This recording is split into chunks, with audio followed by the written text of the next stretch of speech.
자, 안녕하십니까. 네, 잘 푸셨어요?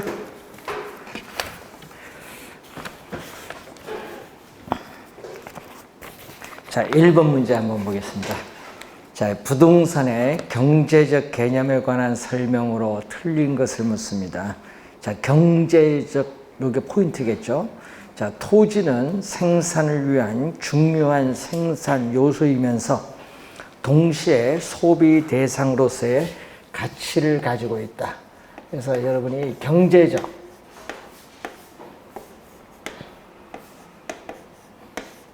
자, 이 경제적 이 개념에서는 자, 어디 소속됐는지는 잘 기억을 해 두셔야 되는데, 이 자산,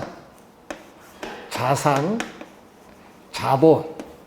지금 우리 1번 지문이 바로 이거죠. 생산 요소, 그리고 소비재, 그리고 뭐죠? 상품. 이렇게 5가지로 구성이 되어 있습니다. 1번 맞는 지문이죠. 2번 경제적 측면에서의 부동산은 부동산의 수요 공급, 수급은 수요 공급입니다. 수요 공급 관계적 위치, 가격 관계 등을 함께 다루지죠. 경제적 측면은 가격이 중요하죠. 자, 경제적 개념의 부동산은 소비재, 상품, 요 2가지는 뭐와 관련이 있죠? 소비재, 상품은 경제적 개념인데 위치, 환경은 기술적 개념. 그래서 3번이 틀린 지문. 자, 여러분이 30회 시험과 27회 시험에 이 기술적 개념, 경제적 개념 구분하는 거 출제했습니다. 잘 확인해 두셔야 되겠습니다. 이 경제적 측면에서의 토지는 경제재 또는 생산 요소의 하나로서 연구된다. 자, 여러분이 자유재라가 있습니다. 자, 희소성이라는 용어가 있는데 희소성이 없는 상품. 여러분이 희소성이 없는 상품은요, 우리 햇빛이나 공기와 같은 이것을 자유재라고 해요. 예? 그리고 희소성이 있으면 희소성이 있는 상품을 우리는 경제재. 그래서 이 토지는 희소성이 있는 상품이기 때문에 경제재다. 그래서 경제재이면서 생산 요소의 하나로서 연구가 되어지고 있습니다. 이 자산으로서 부동산의 가치는 국가의 가장 중요한 부의 원천 가운데 하나다. 국부원이죠. 그래서 5번 맞는 지문이 되고요. 3번 정답이 되겠습니다. 자, 2번 문제 보시면은 토지의 용어인데 최근에 작년 시험도 그렇지만요, 후보지 이행지는 요즘 중요한 용어입니다. 자, 기억 보시면은 인근 지역의 주위 환경 등의 사정으로 보아서 현재 용도에서 장래, 택지 등 다른 용도로의 전환이 객관적으로 예상되는 토지를 뭐라고 하냐면 후보지입니다. 자, 이 택지, 우리가 지역, 농지, 지역, 임지, 지역이 있죠. 그러니까 토지가 실제 이용되고 있는 용도에 따라 지역을 분류하는데 임지지역, 임야를 우리는 농지로 바뀔 수도 있고 택지로 이렇게 바꿀 수도 있고 또 우리가 논밭을 또 택지로 이렇게 했죠. 다른 용도 지역으로 전환 중에 있는 이런 토지를 전문용어로 뭐라고 하냐면은 후보지라고 해요. 후보지. 작년 시험에 후보지 이행지 구분할 수 있느냐 출제했죠. 후보지는 상당히 중요한 용어로서 올해도 출제가 예상되는 중요한 용어. 자, 2번째, 요것도 작년, 재작년 2년 연속 출제하고 있죠. 이 택지 등 다른 용도로 조성되기 이전 상태에 있는 토지를 우리 뭐라고 하냐? 소지라고 하는데 이것도 2년 연속 출제를 하고 있습니다. 작년, 재작년 2년 연속 출제되고 있는 용어. 소지. 좀 용어가 어렵다 보니까 최근 2년 연속 출제하고 있는 용어입니다. 그래서 1번 정답이 되겠죠. 자, 최근에는 또 뭐도 많이 내요? 우리 빈지, 토락지, 이 용어도 최근에 자주 출제를 하고 있습니다. 자, 우선은 1번이 정답이 되겠죠. 3번 토지 특성도 또 매년 출제를 하고 있는데 틀린 것은 자, 부동성으로 인해서 시장에서 환경 조건의 변화가 부동산 가격에 영향을 미치는 외부 효과를 발생시킨다. 자, 여러분이 이 부동산을 둘러싼 외부 환경 조건에 영향을 받아서 부동산 가치가 상승할 수도 있고 하락할 수도 있다. 자, 외부 효과는 뭐와 관련이 있다? 부동성과 관련이 있다. 시험에 좀 자주 내죠. 좀 주의해 두시고 2번 부증성은 생산 요소를 투입을 하여도 토지 자체의 양은 우리가 늘릴 수 없는 특성이다. 2번은 부증성의 개념. 자, 2번은 부증성의 개념으로서 우리는 생산이 엄격한 의미의 토지의 생산 공급은 불가능하다 이 말이겠죠. 세 번째, 영속성은 토지 관리의 필요성을 높여서 감정평가에서 원가 방식의 이론적 근거가 된다. 자, 여러분이 영속성, 토지는 시간이 경과하거나 사용을 하여도 소모되거나 마멸되지 않는 특성입니다. 그래서 토지 자체는 포인트가 요거거든요. 비소모적 재화라는 거. 자, 이 토지 자체는 이 비소모적 재화이기 때문에 우리 물리적으로 우리는 감가상각 이론은 적용할 수 없다. 물리적으로 감가상각 이론은 적용할 수 없다 보니까 우리는 재생산이 불가능한 토지는 또 원가 방식을 적용할 수 없다. 원가 방식을 적용할 수 없다. 그럼 3번 원가 방식의 이론적 근거가 된다니까 틀린 점은 3번은 시험에 자주 나옵니다. 좀 주의해 두시면서 3번 정답이 되겠습니다. 4번 개별성은 토지뿐만, 여러분 물리적으로 동일한 토지는 오직 하나밖에 없다는 이러한 개별성이죠. 그래서 물리적으로 토지의 대체는 불가능하다. 동질성을 가지기 때문에 토지뿐만 아니라 건물이나 기타 토지 위에 있는 계량물에도 적용될 수 있습니다. 맞는 지문이 되겠고 5번 용도의 다양성으로 인해서 토지 이용 결정 과정에서 이 2개 이상의 용도와 경합을 할 경우에는 최유효 이용할 수 있는 방안을 도출해서 실행을 하게 된다. 그래서 용도의 다양성은 항상 시험 문제에 제일 많이 출제되는 게 뭐죠? 최유효용이죠. 다양한 용도 중에서 어떤 용도를 이용할 때 최대로 활용되면서 수익을 얻을 수 있느냐, 이 최유효 이용의 성립의 근거가 된다. 최유효 이용의 성립의 근거가 되는 토지의 특성, 용도의 다양성이죠. 시험에 단골로 출제가 되는 용어입니다. 그래서 정답은 3번 지문이 정답이 되겠습니다. 자, 여러분 우리 토지 특성은요, 지금 3번 문제처럼 이렇게 출제할 수도 있고요. 또 우리 2번 문제처럼 이렇게 박스를 놓고 출제할 수 있는데 작년에는 또 박스로 출제를 했습니다. 자, 4번 문제로 갑니다. 주택 수요에 관한 설명으로 틀린 것은, 자, 여러분 보유세 하면 뭐죠? 재산세나 종합부동산세를 얘기해요.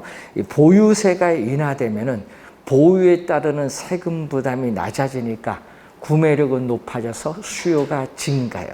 수요가 증가하면 어떻게 돼요? 수요 곡선 자체가 오른쪽 우측으로 이동한다. 우측이 포인트죠. 우측이 포인트. 1번 맞는 지문이 되겠습니다. 2번 주택 수요 증가는, 자, 여러분, 자, 예를 들어서, 자, 여러분 수요가 주어졌죠. 수요와 공급이 주어졌을 때 이때 균형, 이 가격과 거래량이 주어지면 요거 곱한 요게 바로 뭐가 되죠? 총수입. 이 면적이 총수입이야. 가격과 거래량을 곱한. 근데 주택 수요가 증가하면 어떻게 돼요? 수요가 증가하면 수요 곡선 자체가 오른쪽으로 이동하면 새로운 균형점에서 주택 가격은 뭐 한다? 상승하고 거래량은 증가하죠. 그러면은 균형 요 가격과 이 거래량 곱한 어느 면적? 이 면적이 총수입이야. 그러니까 총수입은 뭐다? 빚금친 면적보다 증가하죠. 그래서 총수입은 반드시 증가합니다.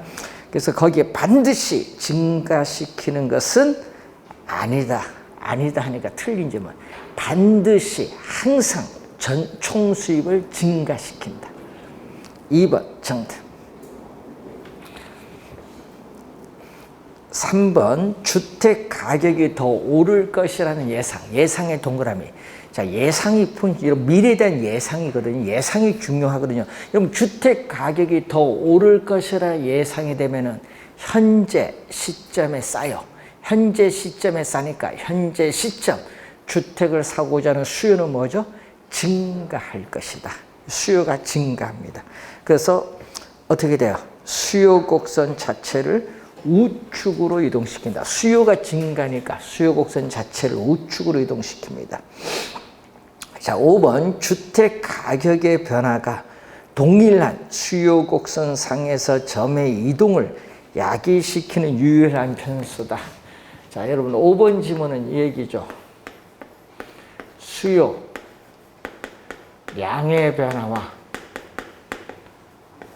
수의 변화, 수요량의 변화와 수의 변화 개념 이해되고 있느냐 요거죠. 자, 지금 주택에 있어서 이 가격, 자, 주택에 대한 수에서 가격이 변하거든요. 자, 이 주택 가격이 변하면은 뭐죠? 동일한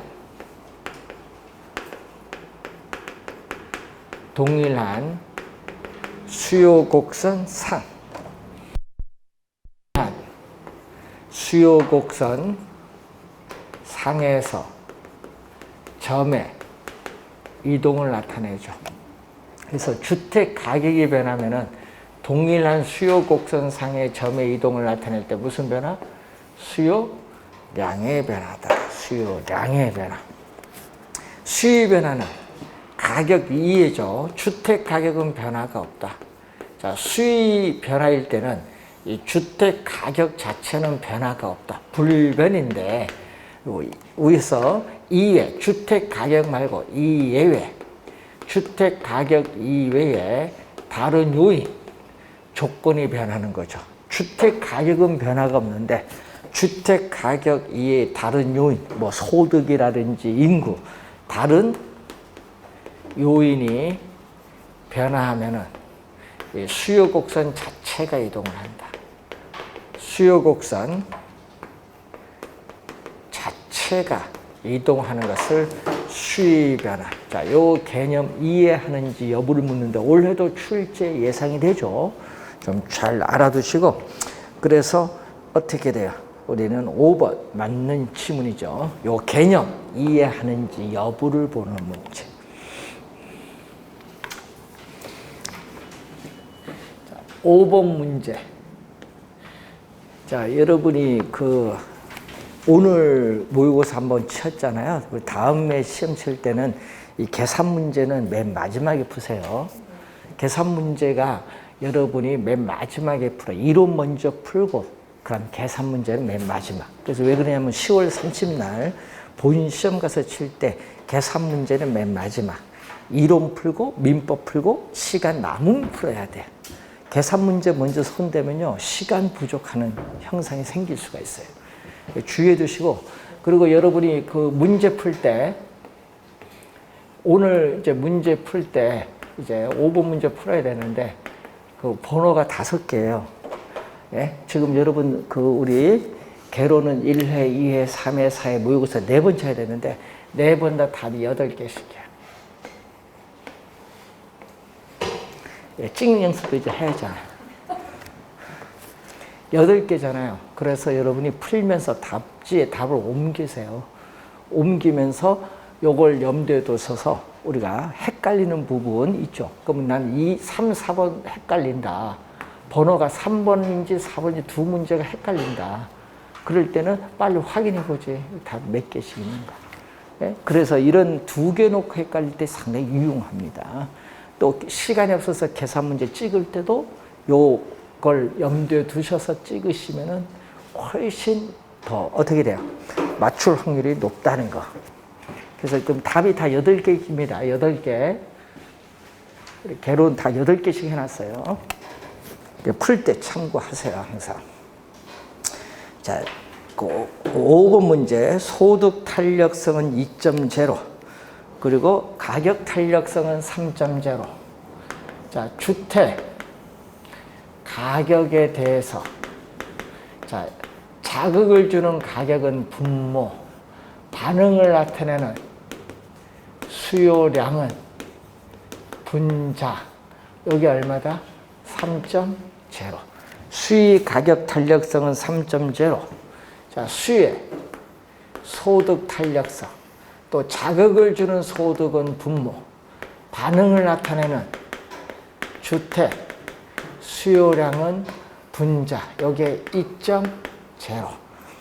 자, 이렇게 주어졌을 때 이 소비자의 소득과 주택 가격이 전부 몇 프로? 10%씩 상승을 했다. 자, 여기서 주의할 를 거는 이 수의 법칙에 따라 가격이 오르면 수요량은 뭐 한다? 감소한다. 수의 법칙에 따라 가격이 오르면 수요량은 감소한다. 그래서 첫 번째 수식에서 주택 수요량은 얼마? 우리는 3에 10 곱하니까 30% 뭐 한다? 감소한다. 네, 감소한다. 자, 두 번째는 수의 소득 탄력성이 2는 0보다 크죠. 0보다 크면 주택은 우리는 수의 소득 탄력성이 0보다 크면 정상제. 정상제일 때는 어떻게 하죠? 정상제일 때는 소득이 증가할수록 수요량도 뭐 한다? 증가한다. 소득이 증가할수록 수요량도 증가하는 상품이 정상제. 그럼 두 번째 수식에서 주택 수요량은 얼마죠? 20%. 20% 뭐 한다? 증가를 해요. 20% 증가를 하는데 결론은 어떻게 돼요? 결론은 우리 30% 줄고 20% 넣으니까 주택 수요량은 몇 프로? 10% 뭐 한다? 감소한다. 수요량은 10% 감소한다. 결론적으로. 1번 정답이죠. 10% 감소한다.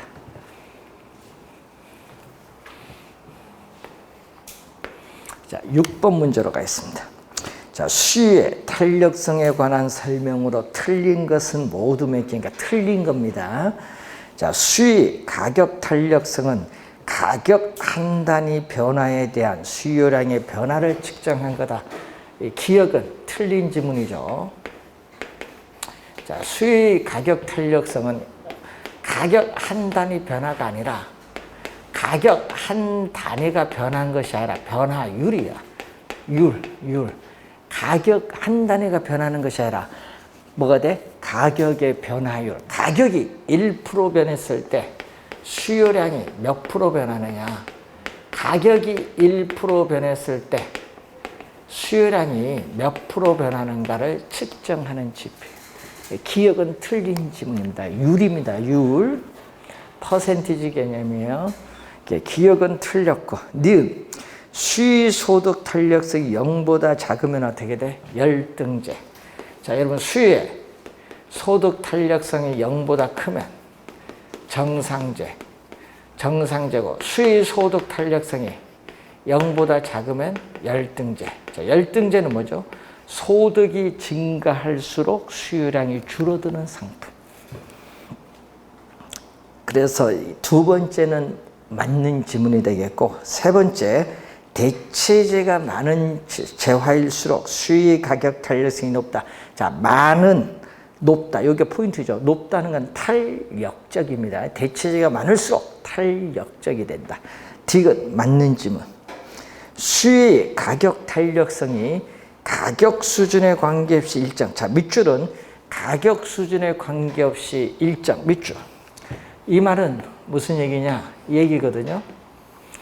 네 번째는 이렇게 원점에 대해서 대칭인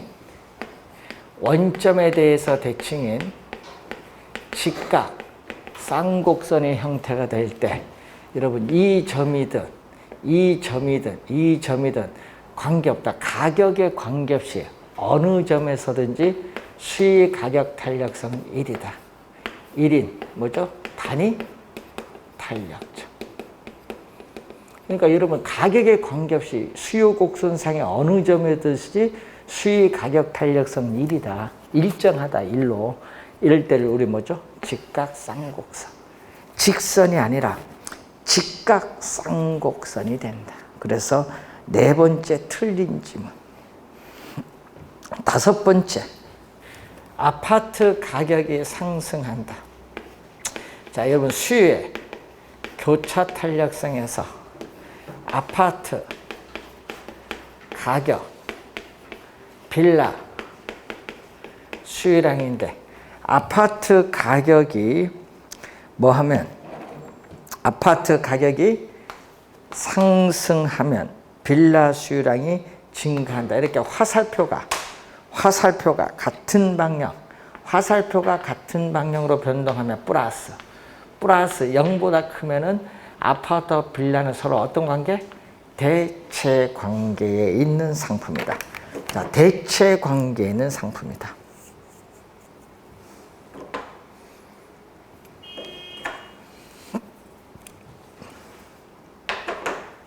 자, 그래서 어떻게 돼요?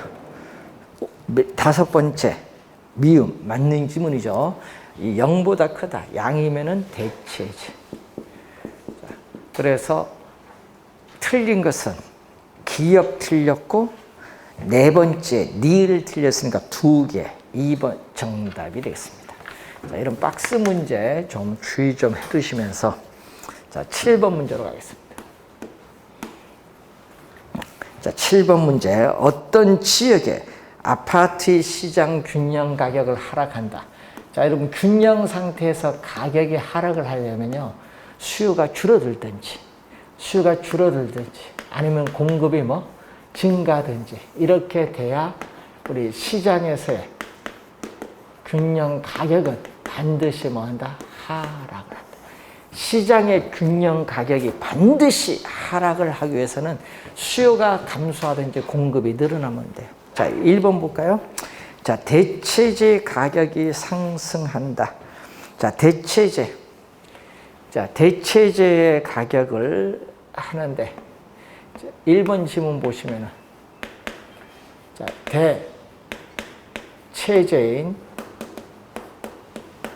대체재인 오피스텔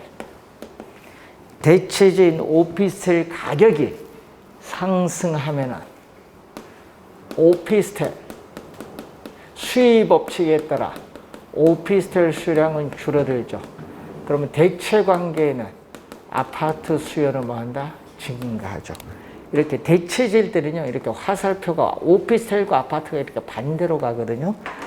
수요가 증가합니다. 아파트 수요가 증가하니까 아파트 가격 상승하니까 1번은 틀린 지문. 2번, 아파트 주변 환경이 개선되면은 아파트 수요가 또 증가함으로써 가격 상승. 세 번째, 건설 기술의 진보로 인해서 생산성이 향상되면요, 생산비가 절감돼요. 생산비가 절감되기 때문에 이전보다 공급이 더 많아져요. 공급의 증가니까 가격 하락. 3번 정답. 자, 4번, 가구 소득이 증가하면은 수요가 증가하기 때문에 뭐가 된다? 수요가 증가하니까 가격 상승. 5번째, 지역 내에 들어오는 유입되는 인구가 많아지면은 그 지역 내 아파트 수요가 증가하기 때문에 가격도 상승이 되죠. 그래서 정답은 3번이 정답.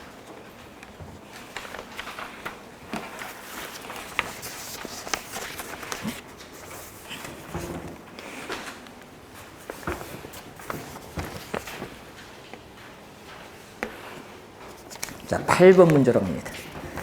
공급의 가격 탄력성에 따른 수위 변화에 관한 설명으로 옳은 것은, 자, 1번, 2번은 공급이 가격에 대해서 뭐다?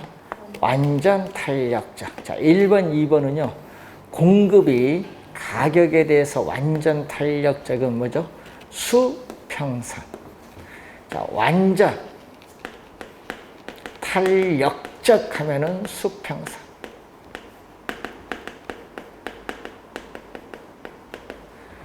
자, 수요가 주어졌죠. 자, 이 상태에서, 균형 상태에서 뭐가 되면 수요가 증가하면 수요 곡선 자체가 오른쪽으로 이동할 때 새로운 균형점에서 균형 거래량은 증가하는데 가격은 변하지 않는다. 자, 여러분 수평선일 때는 균형 가격은 불변, 변하지 않는다. 자, 수평선일 때는 균형 가격은 불변, 변하지 않는다는 걸 꼭 기억을 해 두셔야 됩니다. 자, 2번 정답. 자, 그리고 3번, 4번, 5번 지문은 얘기죠. 이번은 공급이 가격에 대해서 뭐인 경우? 완전 비탄력적. 자, 공급이 가격에 대해서 완전 비탄력적인 수직선이다. 자, 이렇게 주어진 상태죠. 자, 여기서 어떻게 되냐? 수요가 증가하면 수요 곡선이 우측으로 이동하는데 새로운 균형점에서 균형 가격은 상승하는데 거래량은 고정됐기 때문에 불변. 자, 또 수직선일 때는 균형 거래량은 불변.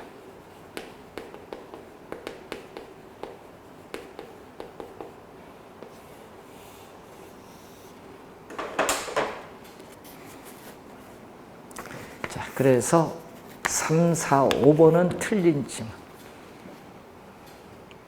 자, 여러분이 이 수직선, 수평선이 주어지면 예외거든요.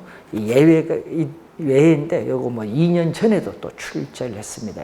가끔 또 시험 지문에 자주 나오기 때문에 좀 주의해 두시면서. 자, 9번 문제. 여러분 작년에도 출제했고 29회도 출제했는데 올해도 출제 가능성은 좀 있어요.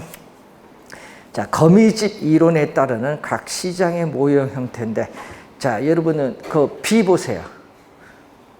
B, 수요 곡선의 기울기 절대값과 공급 곡선의 기울기 절대값이 0.6으로 같죠? B는 서로 같으면 순환형이야. 서로 같으면 순환형. B는 순환형이다. 그러면 답은 2번 아니면 4번 두 개 중에 하나가 정답이야. 순환형이니까. 근데 A는 뭐죠? 수요 곡선의 기울기 절대값이 0.3이고 공급 곡선의 기울기 절대값은 얼마? 1.5니까 1.2니까 어디가 커요? 공급 곡선이 크죠? 그럼 그림 그리면 요거거든요. 공급, 수요. 그림 그리면 이런 형태의 그림이에요. 자, 이때 이 불균형 상태가 시간이 경과함에 따라 점점 균형으로 접근해 들어가는, 이걸 뭐라고 하죠? 수렴형. 그럼 A는 수렴형이가.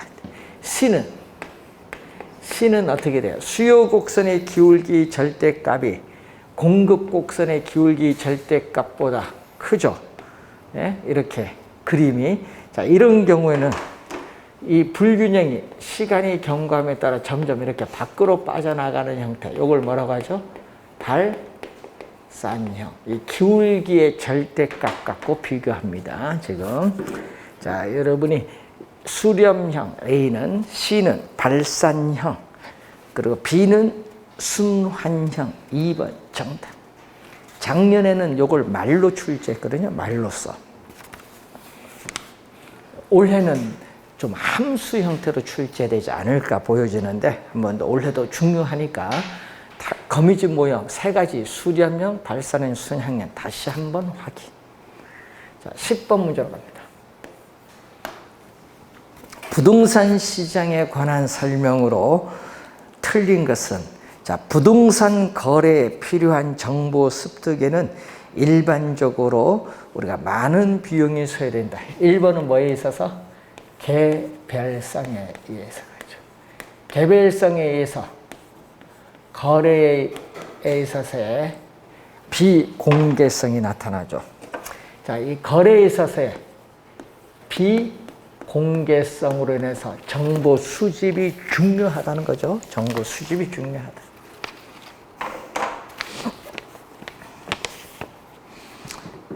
자, 2번 지문 가시면은 유사한 부동산이 지역에 따라 가격이 달라진다면 이 부동산들은 서로 다른 시장 지역에 속해 있는 것으로 볼 수 있다. 맞는 지문이죠.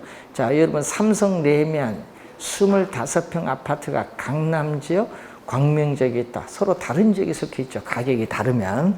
자, 부동산 시장은 지역별, 용도별로 특화된 형태인 여러 개의 부분 시장, 부분을 다른 말로 하위 시장이라고 하죠. 부분 시장, 하위 시장으로 세분화가 됩니다.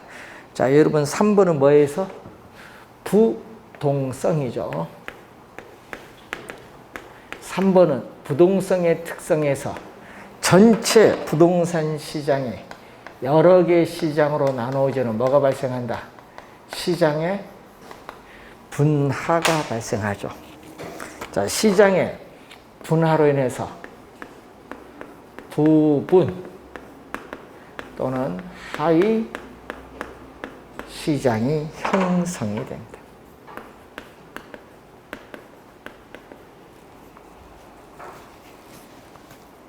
(4번) 일반적으로 부동산 시장은 고가성의 특성으로 인해서 일반 시장에 비해 수요자와 공급자의 시장 진출이 제약을 받게 되죠. 그렇기 때문에 완전 경쟁 시장이 아니라 불완전 경쟁 시장. 완전 경쟁 시장은 현실적으로 존재하지 않는 이상적 시장입니다. 완전 경쟁 시장이 아니라 불완전 경쟁 시장의 양상을 띠게 된다. 4번 정답. 5번 부동산에는 여러 가지 법적 제한이 있어서 원활한 공급을 우리가 제한을 해서 우리는 가격이 왜곡이 되죠. 그래서 여러분 수요, 공급 조절 기능이 저하되면서 이 가격의 왜곡을 발생시킵니다. 11번 문제는 또 올해 출제 가능성이 또 있어요. 11번 문제는 올해 출제 가능성이 좀 있다는 걸 염두에 두시면서 A 토지에 접하여 도시군 계획시설이 개설될 확률은 60%로 알려져 있고 1년 후에 해당 도로가 개설되면 A 토지의 가치는 2억 7천만 원, 그렇지 않으면 9,350만 원 예상된다. 만약 부동산 시장이 할당 효율적이라면 합리적 투자자가 최대한 지불할 수 있는 정보 비용의 현재 가치는 얼마냐? 자, 정보 비용의 현재 가치. 자, 이걸 빨리 푸는 방법은 자, 시간 내에서 여러분 빨리 푸는 방법은 정보 비용의 현재 가치인데 위에 도시군 우리가 계획시설인 도로가 개설됐을 때 가격은 얼마? 2억 7,500만 원. 2억 7,500만 원일 때에 나오고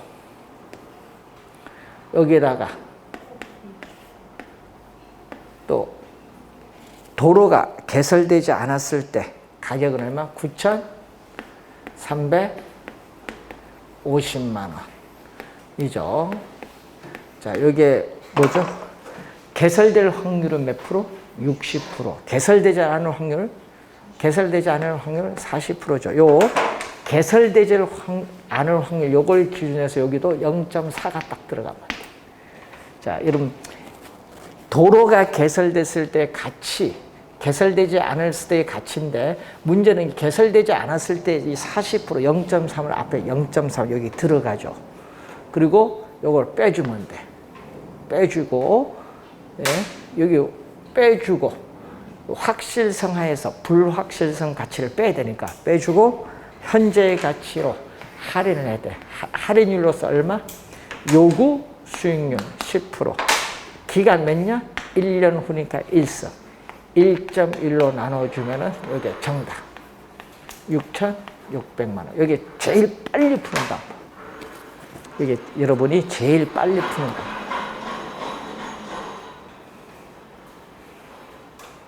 어떤 문제든지 이걸 이용해서 푸시면 돼요.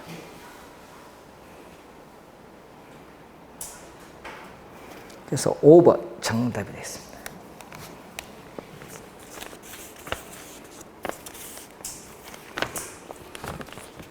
자, 빨리 푸는 방법이에요.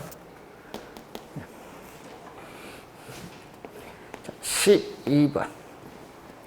부동산 시장의 효율성에 관한 설명으로 틀린 것은 약성 효율적 시장은 현재의 시장 가치가 뭐를 반영하죠? 과거에 우리가 추세적인 정보를 반영 약성 효율적 시장 1번 개념 맞고 중강성 효율적 시장은 어떤 새로운 정보가 공표되는 즉시 시장 가치에 반영되는 시장이죠. 자, 새로운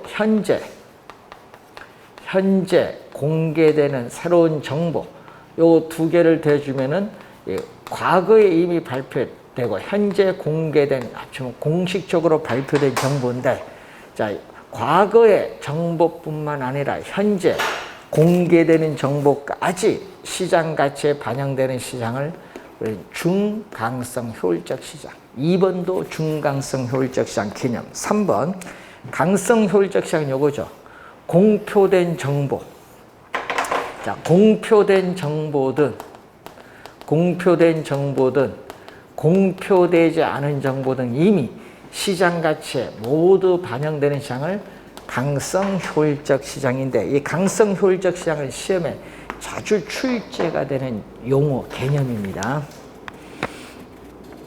자, 4번 부동산 시장은 주식 시장이나 일반 상품 시장보다 더 불안전하고 비효율적이므로 할당 효율적일 수 없다.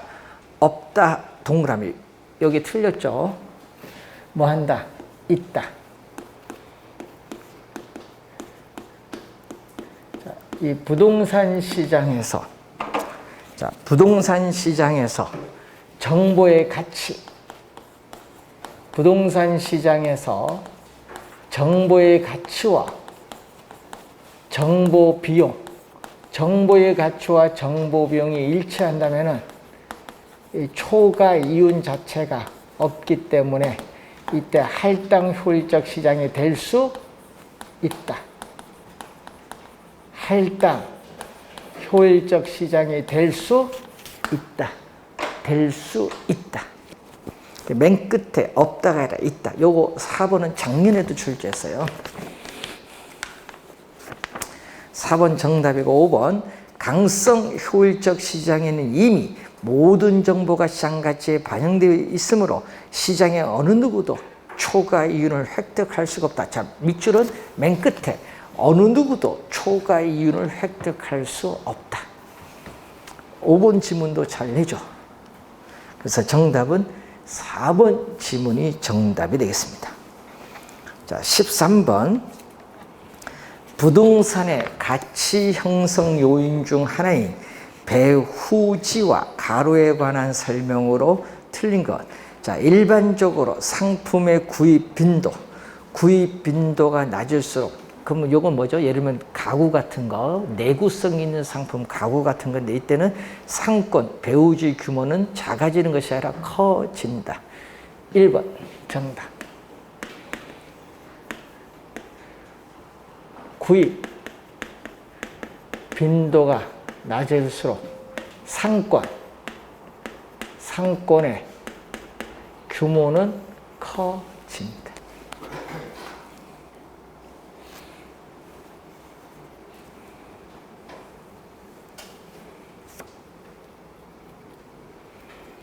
자, 또 점포. 점포에 있어서의 면적. 또 점포의 면적이 클수록 상권의 규모도 커진다. 1번 정답입니다. 2번 배후지를 상권이라고 해요. 고객이 정주하는 장소, 즉 고객이 존재하는 지역을 말하고, 가로는 고객이 통행하는 장소를 말합니다. 이 가로는 통행하는 고객의 양보다 구매력과 관련해서 질이 더 중요시되고요. 자, 배후지는 점포에 매출이 발생하는 구역으로 정의하는 공간 개념으로 상품이나 서비스의 종류에 따라 그 규모는 어떻게 다르다는 거. 정답은 1번이 정답이 되겠습니다. 자, 14번 문제는 컨버스 문제죠. 자, 어떤 도시에 쇼핑센터 A, B가 있다.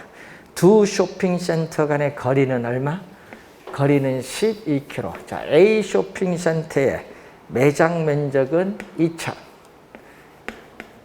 2,000제곱미터. B 쇼핑센터의 매장 면적은 8,000제곱미터다.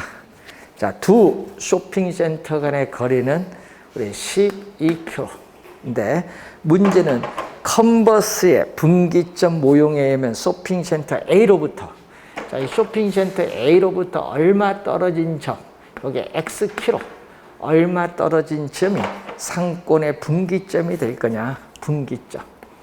여기에 분기점, 도시 세력권의 분기점이 될 거냐. 그럼 이것은 뭐 12-Xkm가 되겠죠. 자, 그럼 이 X는 어떻게 구하죠? X 공식을 그렸으면 1 플러스 루트 A로부터 구할 때는 분모가 A, 분자가 B인데 A 매장 면적 얼마? 2,000제곱미터. B의 매장 면적 8,000제곱미터. 요거 약분하니까 4죠. 자, 루트 4는 루트 2의 제곱. 제곱과 루트 없어지니까 2가 돼요. 그럼 여기는 1 플러스 2가 되겠고요. 위에는 두 쇼핑센터 간의 거리 12km. 두 쇼핑센터 간의 거리 12km. 12km를 3으로 나눠주니까 구하고자 하는 건 몇 킬로? 4km. 그런데 요거는요, 우리 보면 중간에 얼마? 12km 중간에 6이거든요. 그 규모가 작으니까 범위도 작아요. 6보다는 작아야 돼, 답은. 그래서 6보다는 작아야 됩니다. 그럼 답은 1번 아니면 2번 아니면 3번. 세 개 중에 하나를 찍어야 되는데, 이런 문제는 1번을 또 답을 잘 안 하거든요. 이런 유형 상권 할 때는 그래서 답은 2번 아니면 3번으로 가야 되는 거예요. 그런 것도 찾을 때 좀 우리가 계산 못하면 요령으로 한번, 눈대중으로도 한번 추론을 한번 해봐도 됩니다. 자, 3번 정답이 되겠습니다. 자, 잠시 쉬고 14, 5번 문제부터 하겠습니다.